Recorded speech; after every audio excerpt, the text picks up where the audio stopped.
Selamat datang di Historical TV. Keruntuhan Kekaisaran Romawi. Kekaisaran Romawi yang pernah menjadi salah satu peradaban terbesar dan paling berpengaruh dalam sejarah, runtuh setelah berabad-abad menjadi pusat kekuatan politik, ekonomi dan budaya dunia. Keruntuhan ini bukanlah peristiwa tunggal yang terjadi dalam satu malam, melainkan proses panjang yang melibatkan berbagai faktor internal dan eksternal yang saling berinteraksi.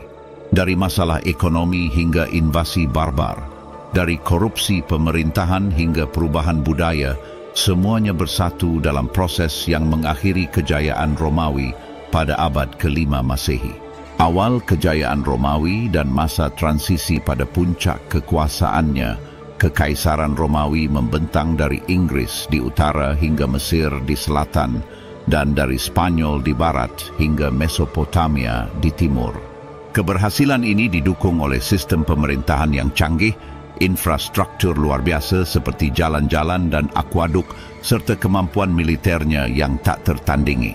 Namun perluasan wilayah yang begitu luas juga membawa tantangan besar, terutama dalam mempertahankan kontrol atas wilayah-wilayah yang jauh dari pusat kekuasaan di Roma. Pada abad ketiga, Kekaisaran Romawi mulai menghadapi krisis besar. Periode ini dikenal sebagai krisis abad ketiga, yang ditandai dengan kemerosotan ekonomi, inflasi, dan serangkaian perang saudara yang melemahkan stabilitas internal. Untuk mengatasi situasi ini, Kaisar Diocletianus membagi kekaisaran menjadi dua bagian pada tahun 285 yaitu Kekaisaran Romawi Barat dan Kekaisaran Romawi Timur, Bizantium. Meskipun pembagian ini dimaksudkan untuk meningkatkan efisiensi pemerintahan, hal itu malah menciptakan jurang pemisah antara kedua wilayah yang semakin melemahkan kekaisaran secara keseluruhan. Masalah internal yang memperlemah kekaisaran. Salah satu penyebab utama keruntuhan Kekaisaran Romawi adalah melemahnya struktur internal kekaisaran. Ekonomi Romawi yang sebelumnya kuat mulai mengalami tekanan besar akibat perang yang tak kunjung usai dan biaya militer yang sangat tinggi. Pajak yang memberatkan rakyat membuat masyarakat semakin miskin, sementara inflasi yang tidak terkendali menurunkan nilai mata uang Romawi. Di sisi lain, korupsi di kalangan pejabat pemerintah semakin merajalela. Banyak pemimpin Romawi yang lebih mementingkan kekayaan pribadi daripada kesejahteraan kekaisaran. Kekaisaran juga mengalami masalah dalam sistem suksesi kepemimpinan. Ketika seorang kaisar meninggal, perebutan kekuasaan seringkali menyebabkan perang saudara yang melemahkan kekuatan militer dan stabilitas politik. Selain itu, perubahan budaya dan sosial juga turut memperlemah Romawi.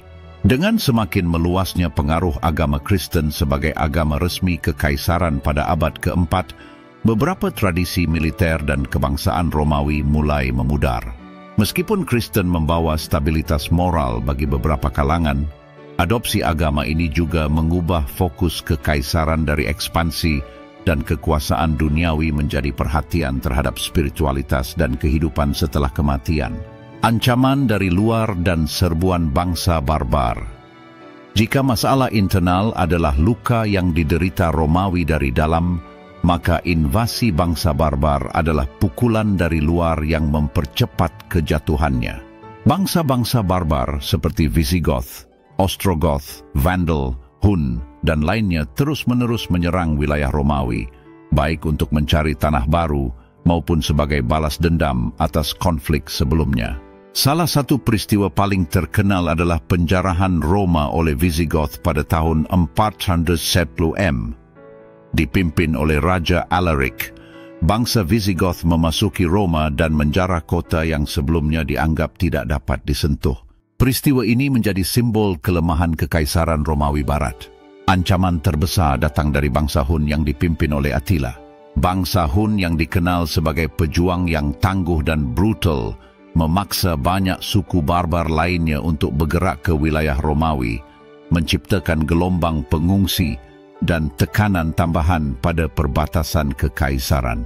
Pada tahun 476 Kekaisaran Romawi Barat akhirnya runtuh ketika Kaisar Romulus Augustulus, kaisar terakhir, digulingkan oleh Odoacer, seorang pemimpin barbar. Peristiwa ini sering dianggap sebagai tanda akhir dari Kekaisaran Romawi Barat, meskipun Kekaisaran Romawi Timur atau Bizantium terus bertahan selama hampir 1000 tahun lagi. Peran Kekaisaran Romawi Timur. Sementara Kekaisaran Romawi Barat jatuh, Kekaisaran Romawi Timur yang berbasis di Konstantinopel, sekarang Istanbul, tetap bertahan dan bahkan mengalami masa kejayaan.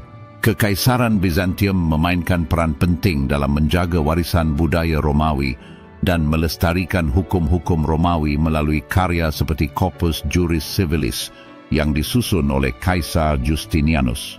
Namun, kejatuhan Romawi Barat meninggalkan kekosongan kekuasaan di Eropa Barat yang kemudian diisi oleh kerajaan-kerajaan barbar dan gereja Katolik.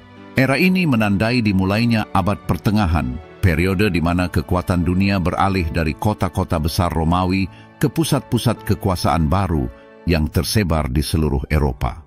Keruntuhan Kekaisaran Romawi adalah hasil dari kombinasi masalah internal dan ancaman eksternal yang saling memperburuk. Faktor-faktor seperti krisis ekonomi, korupsi, perubahan budaya, dan invasi bangsa barbar semuanya berkontribusi pada kejatuhan salah satu kekaisaran terbesar dalam sejarah manusia. Namun, warisan Romawi tidak sepenuhnya hilang. Ide-ide tentang pemerintahan, hukum, arsitektur, dan budaya Romawi terus memengaruhi peradaban Barat hingga hari ini. Bahkan setelah runtuhnya Kekaisaran Romawi Barat, semangat Romawi terus hidup melalui Kekaisaran Bizantium, Gereja Katolik, dan kemudian melalui kebangkitan kembali gagasan Romawi dalam era Renaissance. Keruntuhan Kekaisaran Romawi bukanlah akhir dari cerita, tetapi awal dari babak baru dalam sejarah dunia. Jangan lupa subscribe.